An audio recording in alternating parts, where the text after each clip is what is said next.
नमस्कार दोस्तों, आप सभी का इस चैनल पर स्वागत है। आप सभी जितने भी बीपीएससी शिक्षक अभ्यर्थी हैं, आप लोगों का एग्ज़ाम अब मात्र 2 दिनों के बाद होने वाला है और आप सभी पूरी तरह से सिलेबस के अनुसार तैयारी कर रहे होंगे और रिवीजन भी कर रहे होंगे। और इसी सिलसिले में मैं लास्ट भारतीय राष्ट्रीय आंदोलन से संबंधित जो प्राथमिक शिक्षक अभ्यर्थी हैं या माध्यमिक शिक्षक अभ्यर्थी हैं या उच्च माध्यमिक शिक्षक अभ्यर्थी हैं, सभी शिक्षकों के लिए काफ़ी उपयोगी मैं प्रश्नों का महत्वपूर्ण प्रश्नों का संकलन जो काफ़ी प्रश्नों में विभिन्न परीक्षाओं में पूछे जाते हैं और इनकी प्रबल संभावना है, वो मैं आज आप लोगों के बीच में लेकर आया हूं। और मैं चाहूँगा कि बारी बारी से मैं आप इसको एक्सप्लेन करूं। ये आप सभी इसकी पूरी तैयारी कर लेंगे। मुझे पूरी उम्मीद है कि इससे प्रश्न पूछे जाएंगे और प्रबल संभावना होगी, क्योंकि काफ़ी अति महत्वपूर्ण प्रश्नों का ही मैं संकलन करके मैं आपके बीच इसको लेकर आया हूँ। दोस्तों, सबसे पहला प्रश्न है कि बंगाल विभाजन भारत जब ब्रिटिश भारत में कब हुआ था। तो दोस्तों, यह डेट याद रखेंगे आप लोग। 16 अक्टूबर 1905 ईस्वी में बंगाल विभाजन को किया गया। बंगाल को 2 हिस्से में बांटा गया, जिसमें सांप्रदायिक दृष्टिकोण से इसका विभाजन किया गया, जिसका पुरजोर विरोध उस समय बंगाल एवं पूरे देश में किया गया। और उस आंदोलन को बंगाल विभाजन के विरोध में जो किया गया उसे स्वदेशी आंदोलन के रूप में लोग जाना जाता है। और ये विभाजन 16 अक्टूबर 1905 ईस्वी को अंग्रेज़ों के द्वारा किया गया और इस बंगाल विभाजन को 1911 में वापस लिया गया। दोस्तों, नेक्स्ट है महात्मा गांधी जी का प्रथम सत्याग्रह। दोस्तों, आप सभी अवगत होंगे कि महात्मा गांधी अपने वकालत करने के लिए वो किसी क्लाइंट के काम से वो दक्षिण अफ्रीका गए थे। वहाँ रंग भेद की नीति अपनाया जा रहा था। गोरे और कालों के बीच में वहाँ पे विभेद और शोषण उत्पीड़न किए जाते थे। तो इस रंग भेद के जिसका शोषण का शिकार महात्मा गांधी भी हो चुके थे, तो उनके विरोध में महात्मा गांधी ने प्रथम सत्याग्रह दक्षिण अफ्रीका से शुरू किया और उनके सत्याग्रह का काफ़ी अच्छा परिणाम भी निकला। साथ ही साथ वो जब भारत आए तो भारत में अंग्रेजी हुकूमत के विरोध में और साथ ही साथ किसानों के शोषण और उत्पीड़न के विरोध में बिहार के चंपारण जिला से उन्होंने प्रथम भारत में सत्याग्रह का शुरुआत किया था। प्रथम सत्याग्रह भारत में चंपारण में किए, जबकि गांधी जी का प्रथम सत्याग्रह देश और विदेश में लाकर दक्षिण अफ्रीका में हुआ और भारत में उनका प्रथम सत्याग्रह चंपारण जिले में हुआ।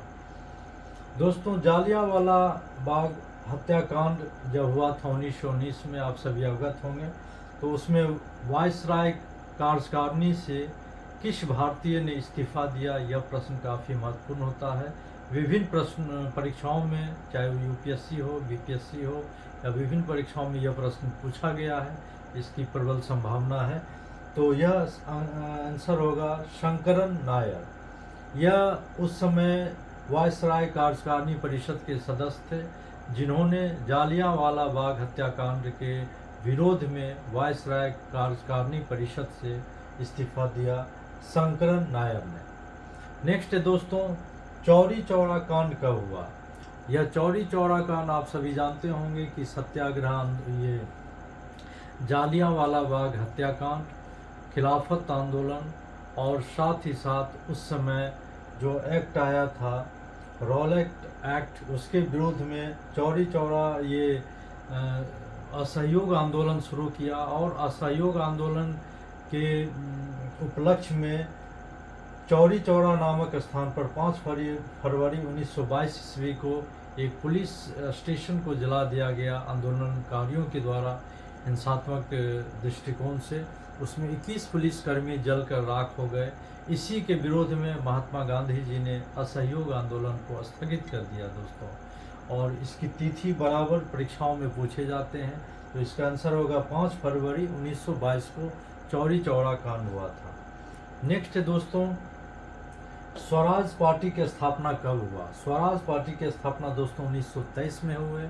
इसके अध्यक्ष थे श्री मोतीलाल नेहरू और इसके महासचिव थे चित्तरंजन दास। दोस्तों यह असहयोग आंदोलन जब चौरी चौरा कांड के कारण इसके नेतृत्वकर्ता जो महात्मा गांधी थे, उन्होंने ये हिंसात्मक जब रुख आंदोलन का हो गया, चौरी चौरा कांड होने के बाद महात्मा गांधी जी ने इस आंदोलन को स्थगित कर दिया, जिसके विरोध में कांग्रेस के बड़े नेता मोतीलाल नेहरू एवं चित्तरंजन दास इस आंदोलन के स्थगित करने के पक्ष में नहीं थे। तो उन्हीं के विरोध में ये एक नई पार्टी का गठन किया जिनका नाम था स्वराज पार्टी, और इनका गठन दोस्तों 1923 ईस्वी में हुआ था। इसे आप लोग अच्छी तरीके से याद कर लेंगे। नेक्स्ट है दोस्तों 1924 ईस्वी में कांग्रेस अधिवेशन की अध्यक्षता किसने की? 1924 ईस्वी में कांग्रेस की अधिवेशन जो बेलगांव अधिवेशन के नाम से जाना जाता है, इसकी अध्यक्षता हमारे राष्ट्रपिता महात्मा गांधी जी ने किए थे। और कांग्रेस के इतिहास में महात्मा गांधी एकमात्र सिर्फ 1924 में ही कांग्रेस के अधिवेशन की अध्यक्षता किए, वो भी बेलगांव अधिवेशन में। ये प्रश्न निश्चित रूप से पूछे जाते हैं और पूछे गए हैं, इसलिए आप इसको पूरी तरह से अच्छी तरह से याद रखेंगे दोस्तों। नेक्स्ट है दोस्तों साइमन कमीशन भारत कब आया? 3 फरवरी 1928 ईस्वी में साइमन कमीशन भारत आया। साइमन कमीशन का उद्देश्य था रॉलेट एक्ट पारित होने के उपरांत विगत 10 वर्षों में भारतीयों को यह एक्ट किस प्रकार शासन दृष्टिकोण से उपयोगी रहा और इसमें क्या सुधार हो सकते थे, तो इन्हीं के समीक्षा के लिए इस कमीशन को भारत भेजा गया। साइमन कमीशन के नाम से इसे जाना जाता था। यह 30 सदस्यीय कमीशन थी जिसमें एक भी भारतीय सदस्य नहीं था। इन्हीं का विरोध भारत में सभी राजनीतिक दलों और लोगों के द्वारा किया गया और वो 3 फरवरी 1928 ईस्वी को भारत में आया दोस्तों। नेक्स्ट है कांग्रेस द्वारा पूर्ण स्वराज का लक्ष्य कब रखा गया? तो यह 1929 ईस्वी में लाहौर अधिवेशन में कांग्रेस द्वारा पूर्ण स्वराज का जो लक्ष्य है वो रखा गया। यह लाहौर अधिवेशन 1929 ईस्वी में, ये याद रखेंगे दोस्तों। और इसी उपलक्ष्य में कांग्रेस द्वारा स्वाधीनता दिवस सर्वप्रथम कब मनाया गया? दोस्तों आप सभी को याद होगा कि हमारा संविधान जो है 26 जनवरी 1950 को लागू हुआ। तो उस समय कांग्रेस द्वारा जो पूर्ण स्वराज का लक्ष्य प्रथम स्वाधीनता दिवस जो मनाया गया था दोस्तों, वह 26 जनवरी 1930 ईस्वी को मनाया गया था। इसी ऐतिहासिक दिन के लिए हमारे भारतीय संविधान को भी 26 जनवरी 1950 को लागू किया, इसी ऐतिहासिक दिन के दृष्टिकोण से, क्योंकि 26 जनवरी 1930 ईस्वी को कांग्रेस द्वारा प्रथम स्वाधीनता दिवस मनाया गया। नेक्स्ट है दोस्तों महात्मा गांधी जी का दांडी यात्रा कब हुआ? यह काफ़ी ऐतिहासिक यात्रा है दोस्तों। नमक कानून के विरोध में सविनय अवज्ञा आंदोलन के उपलक्ष्य में महात्मा गांधी के द्वारा 12 मार्च 1930 ईस्वी को अपने साबरमती आश्रम से दांडी के लिए यह यात्रा शुरू किया गया, जिसमें उनके 79 यानी 79 समर्थक उनके साथ पैदल दांडी तक यात्रा किए, जो 24 दिनों में 322 किलोमीटर की दूरी पूरी करने के बाद 24 दिनों के बाद वो दांडी पहुँचे। और दांडी में वो महात्मा गांधी 24 दिनों के बाद वो दांडी पहुँचे और दांडी में स्वयं अपने से नमक बनाकर नमक कानून को तोड़ने का प्रयास किया दोस्तों। तो ये सभी तथ्यों को आप लोग याद रखेंगे कि दांडी यात्रा जो है 12 मार्च 1930 से प्रारंभ हुआ और 6 अप्रैल को गांधी जी दांडी पहुँचे। 24 दिनों के उपरांत वो यहाँ पे पहुँचे और उनके साथ 79 अनुयायी थे। 322 किलोमीटर की उन्होंने यात्रा पूरी की। नेक्स्ट है दोस्तों 1930 का गोलमेज सम्मेलन, 1931 का गोलमेज सम्मेलन, 1932 का गोलमेज सम्मेलन जो इंग्लैंड में हुआ। और उस समय इंग्लैंड का प्रधानमंत्री कौन थे? गोलमेज सम्मेलन काफ़ी महत्वपूर्ण ऐतिहासिक सम्मेलन था उस समय तीनों गोलमेज सम्मेलन में जो ब्रिटेन का प्रधानमंत्री था, उनका नाम था James Ramsay MacDonald. James Ramsay MacDonald, ये उस समय इंग्लैंड के प्रधानमंत्री थे। दोस्तों, ये प्रश्न काफ़ी पूछा जाता है एग्ज़ाम में, आप इसको याद कर लेंगे। उसके बाद एक प्रश्न ये भी हो सकता है कि प्रथम गोलमेज सम्मेलन, द्वितीय गोलमेज सम्मेलन और तृतीय गोलमेज सम्मेलन, यानी तीनों गोलमेज सम्मेलन में भारत की ओर से किस भारतीय ने इसमें हिस्सा लिया? तो उसका आंसर होगा दोस्तों डॉक्टर भीमराव अंबेडकर। यह एक ऐसे भारतीय नेता थे जो तीनों गोलमेज सम्मेलन में हिस्सा लिए और अपने बातों को रखने का प्रयास किया। दोस्तों, तो ये आप लोग सभी याद रखेंगे। दोस्तों, यह काफ़ी इम्पोर्टेंट और काफ़ी अति महत्वपूर्ण प्रश्न ये आपको अभी मैं बता रहा हूँ, जो निश्चित रूप से परीक्षाओं में पूछे गए हैं, और उम्मीद है कि आपके इस एग्ज़ाम में भी, चाहे आप शिक्षक अभ्यर्थी हैं या 69 बीपीएससी स्टूडेंट हैं, आपको ये एग्ज़ाम पूछी जा सकते हैं। दोस्तों, नेक्स्ट है कांग्रेस सोशलिस्ट पार्टी की स्थापना कब हुई? तो दोस्तों, यह 1936 ईस्वी में कांग्रेस सोशलिस्ट पार्टी की स्थापना हुई। यह कांग्रेस के अंदर ही वामपंथ विचारधारा के जो व्यक्ति थे, वे सभी मिलकर कांग्रेस सोशलिस्ट पार्टी की स्थापना किए 1936 में। नेक्स्ट है दोस्तों, अखिल भारतीय किसान सम्मेलन का प्रथम अधिवेशन किस वर्ष हुआ? तो यह अधिवेशन 1936 ईस्वी में हुआ दोस्तों, और इसके प्रथम अध्यक्षता स्वामी सहजानंद किए, और इसके महासचिव NG रंगा इस अधिवेशन के थे। दोस्तों, यह काफ़ी महत्वपूर्ण तथ्य है, इसे आप लोग याद रखेंगे। नेक्स्ट है दोस्तों, फॉरवर्ड ब्लॉक की स्थापना कब हुई? यह 1 मई 1939 ईस्वी को सुभाष चंद्र बोस के द्वारा फॉरवर्ड ब्लॉक की स्थापना की गई। दोस्तों, यह कांग्रेस के भीतर के संगठन था। उस समय सुभाष चंद्र बोस कांग्रेस के अध्यक्ष थे, और वो अध्यक्षता का जो चुनाव था, कांग्रेस के अध्यक्ष का जो चुनाव था, वो महात्मा गांधी जी के जो समर्थक थे पट्टाभी सीतारमैया, उनको पराजित करके वो कांग्रेस के अध्यक्ष थे।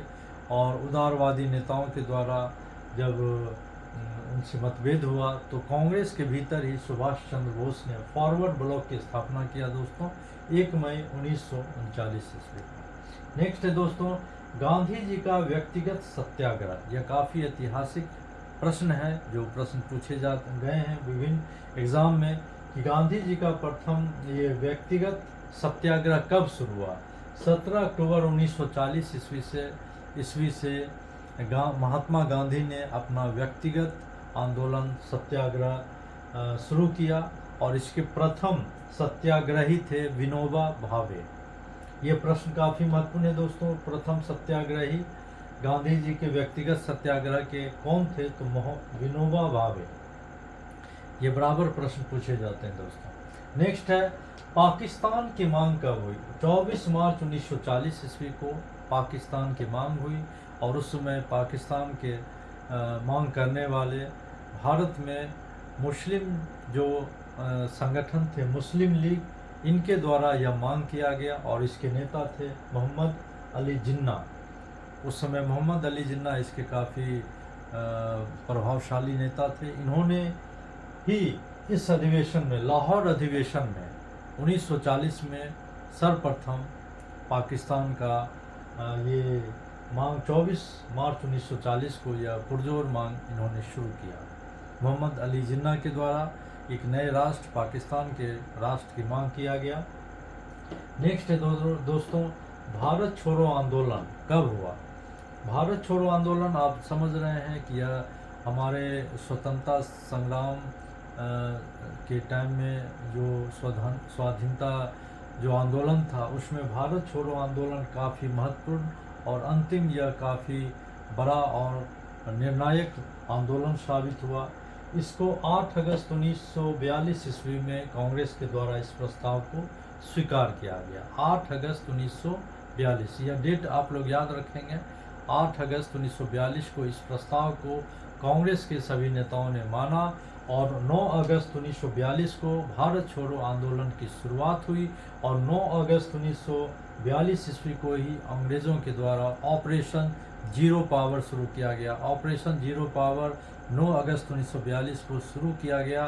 कांग्रेस के सभी बड़े छोटे जितने भी नेता थे उनकी गिरफ्तारी अंग्रेज़ों ने करना शुरू किया और इस ऑपरेशन का नाम दिया गया ऑपरेशन जीरो पावर। तो इस ऑपरेशन जीरो पावर के तहत महात्मा गांधी, पंडित जवाहरलाल नेहरू, समस्त जितने भी जो बड़े नेता थे वो उनको गिरफ्तार किया गया। और कुछ नेता ऐसे भी थे जैसे डॉक्टर जयप्रकाश नारायण और राम मनोहर लोहिया, ये सारे बहुत सारे नेता थे जिन्होंने गिरफ्तारी से बचते हुए अपना एक भारत छोड़ो आंदोलन में अपनी निर्णायक भूमिका निभाई। नेक्स्ट है दोस्तों नौसेना विद्रोह। यह भारतीय स्वतंत्रता संग्राम से रिलेटेड काफ़ी महत्वपूर्ण विद्रोह है। 19 फरवरी 1946 ईस्वी को बम्बई के NS तलवार नामक जहाज़ के लगभग 50,000 भारतीय नौसैनिकों ने अपनी विभिन्न मांगों को लेकर उन्होंने नौसेना विद्रोह किया और यह 19 फरवरी 1946 ईस्वी को दोस्तों बम्बई में ये विद्रोह हुआ। नेक्स्ट है दोस्तों कैबिनेट मिशन भारत कब आया। भारत में जो राजनीतिक व्यवस्थाएं थी उनमें और क्या परिवर्तन हो सकता था, भारतीयों को और कितने अधिकार स्वराज के लिए या राजनीतिक अधिकार दिए जा सकते थे, इसकी समीक्षा करने के लिए ब्रिटिश संसद ने, ब्रिटिश सरकार ने एक अपने कैबिनेट मिनिस्टरों का एक ग्रुप बनाकर, एक टीम बनाकर, जिससे कैबिनेट मिशन का नाम दिया गया, उसको भारत भेजा गया 1946 ईस्वी में। इसके अध्यक्ष थे दोस्तों स्टैफोर्ड क्रिप्स। यह हमेशा याद रखेंगे दोस्तों, काफ़ी महत्वपूर्ण है। इसके अध्यक्ष कौन थे? Stafford Cripps. ये प्रश्न पूछे जाते हैं, इन्हें याद रखेंगे। ये भारत आए और इनके अध्यक्षता में भारत के विभिन्न राज्यों में भारत के उस समय शासन प्रणाली के बारे में इनके द्वारा समीक्षा की है। नेक्स्ट दोस्तों है मुस्लिम लीग द्वारा सीधी या प्रत्यक्ष दिवस कब मनाया गया। तो इसका आंसर होगा दोस्तों 16 अगस्त 1946। यह डेट हमेशा याद रखेंगे, विभिन्न परीक्षाओं में यह हमेशा पूछे गए हैं। काफ़ी ये महत्वपूर्ण प्रश्न है कि मुस्लिम लीग द्वारा सीधी प्रत्यक्ष दिवस कब मनाया गया। तो 16 अगस्त 1946 ईस्वी को, 16 अगस्त 1946 ईस्वी, यह डेट आप याद रखेंगे। नेक्स्ट है दोस्तों माउंटबेटन योजना का प्रकाशन 3 जून कब हुआ। 3 जून 1947 ईस्वी को माउंटबेटन योजना का प्रकाशन हुआ। भारत और को स्वतंत्र करने के लिए और भारत को 2 राष्ट्र में बांटने के लिए, भारत और पाकिस्तान को बांटने के लिए किन किन भौगोलिक राज्यों को इसमें सम्मिलित किया जाएगा। और इसकी बृहत योजना के लिए माउंटबेटन योजना, जो लॉर्ड माउंटबेटन उस समय भारत के गवर्नर जनरल थे, उनका योजना, उनके द्वारा योजना बनाई गई और उनका प्रकाशन जो है 3 जून 1947 ईस्वी को किया गया, जिसके आधार पर भारत और पाकिस्तान का नई देश बना और वो स्वतंत्र हुए। और आप देख सकते हैं नेक्स्ट क्वेश्चन, स्वतंत्रता प्राप्ति समय कांग्रेस के अध्यक्ष कौन थे। यह काफ़ी VVI प्रश्न है दोस्तों, बहुत सारे एग्जाम में यह पूछे गए हैं कि स्वतंत्रता प्राप्ति के समय उस समय कांग्रेस के अध्यक्ष कौन थे। तो आंसर होगा दोस्तों JB कृपलानी। आचार्य JB कृपलानी उस समय कांग्रेस के अध्यक्ष थे जब भारत स्वतंत्र हुआ। नेक्स्ट है दोस्तों कि स्वतंत्रता प्राप्ति के समय ही उस समय ब्रिटिश के प्रधानमंत्री कौन थे। तो दोस्तों क्लीमेंट एटली उस समय ब्रिटेन के प्रधानमंत्री थे जो लेबर पार्टी से आते थे और इन्हीं के समय में भारत आज़ाद हुआ, भारत का बंटवारा हुआ, भारत और पाकिस्तान 2 नए देश बने। नेक्स्ट है दोस्तों भारत का बिस्मार्क किसे कहा जाता है। भारत का बिस्मार्क किसे कहा जाता है। इसका आंसर है दोस्तों सरदार वल्लभ भाई पटेल। आप जानते हैं कि सरदार वल्लभ भाई पटेल एक पंडित जवाहरलाल नेहरू एवं सरदार वल्लभ भाई पटेल स्वतंत्रता के संग्राम के टाइम में 2 बहुत बड़े नेता थे और सरदार वल्लभ भाई पटेल को भारत का एकीकरण करने वाले नेता के रूप में माना जाता है।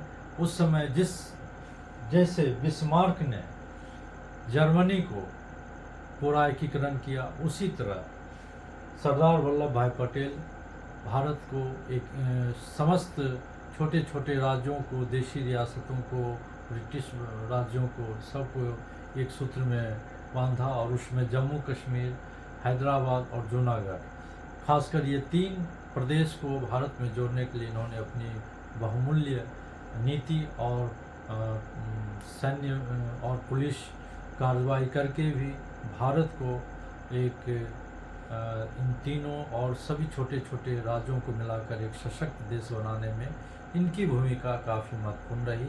इसीलिए इन्हें भारत का बिस्मार्क कहा जाता है। दोस्तों, आप सभी का एग्ज़ाम का जो टाइम है, उस समय मैं ये प्रश्नों का संकलन लेकर मैं आया हूँ। यह विभिन्न परीक्षाओं के लिए काफ़ी उपयोगी है, विशेषकर आप सभी शिक्षक अभ्यर्थी इस जो अब एग्ज़ाम 1-2 दिन में देने वाले हैं, आपके लिए काफ़ी महत्वपूर्ण है। मुझे उम्मीद है ये सभी सारे प्रश्नों को आप याद कर लेंगे और इसकी तैयारी कर लेंगे। निश्चित रूप से इससे प्रश्न आ सकते हैं, प्रबल संभावना है और आप सभी अच्छी तरीके से तैयारी कर रहे होंगे। और ये खुशखबरी भी है कि आप लोगों को अब निगेटिव मार्क्स की नीति से नहीं जूझना पड़ेगा। तो आप जो भी आप स्मरण शक्ति के अनुरूप आप प्रश्नों को हल कर सकते हैं।